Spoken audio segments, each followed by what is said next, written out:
Kwa majina ninaitwa Godfrey Mbowe. Ni mwenyekiti wa taasisi inayolea vijana inaitwa Mlezi Foundation.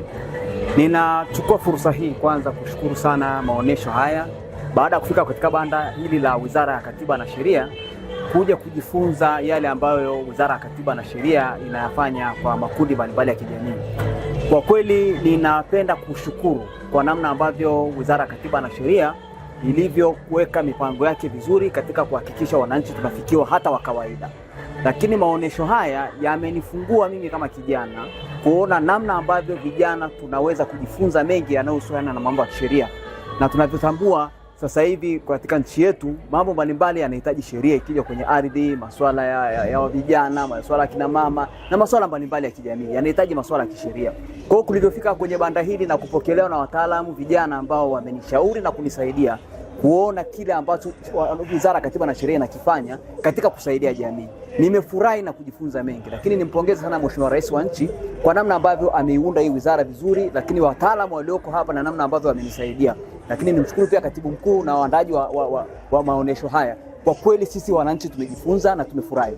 Na sisi kama wananchi wa kawaida tunaenda kuwa mashahidi na mabalozi kwa vijana wengine kufuatilia masuala ya kisheria. Lakini kuna swala zuri sana nimelikuta hapa limenifurahisha sana. Linaitwa Samia Legal Aid Campaign. Na hapo nimependa hicho kitu kwamba kinaenda kusaidia watu. Huko nyuma hatukuwa na jambo kama hilo, lakini Samia Legal Aid umekuwa mwavuli mzuri wa kusaidia vijana na makundi mbalimbali katika jamii yetu. Na tunafahamu dhamira ya Mheshimiwa Rais na kiongozi wetu wa nchi ni kuona masuala yote ya wakina mama, makundi maalum ya vijana yamekaa vizuri katika utaratibu wa ardhi, katika utaratibu wa ndoa, katika utaratibu wa kumiliki mambo mbalimbali. Ndio maana Mheshimiwa Rais amekuja na dhamira hiyo. Na mimi nimeshukuru sana hapa kwenye banda nimepewa maelezo mazuri sana. Lakini pia mimi nilikuwa na changamoto yangu binafsi ya kuona namna ambavyo masuala ya legal aid yanafanyika. Nimeelekezwa taratibu zote zinazotakiwa za kisheria na namna ya mambo ya kufanya. Ninachotoa wito pia kwa wizara ni kuendelea kutusaidia zaidi kwenye maeneo mengine. Lakini sichoki kututafuta kama vijana tukazungumza na kushauri yale ambayo yanawezekana. Lakini kwenye mikoa mbalimbali tunashauri maelezo haya, mafunzo haya au maonesho haya mgeza yakafanyika hata kuna wiki lingine ile la sheria.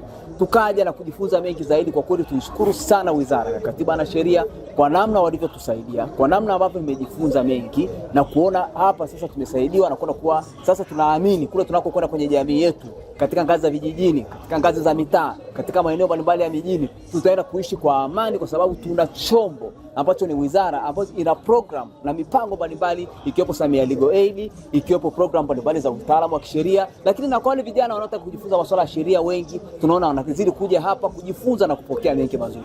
Mimi ushuhuda wangu ni huo, niseme nilifurahi na kupongeza kwamba namna ambavyo wizara imenipokea, lakini namna ambavyo maonesho haya yamenigusa, na mimi naenda kuwa balozi wa wengine katika kuhakikisha wamejua masuala ya sheria na watu wajue haki zao na kujifunza haki zao katika jamii na maeneo tunayofika, ili tutekeleze dira ya kitaifa ya 2050 katika kuwa na uchumi wa kati na kufikia malengo endelevu.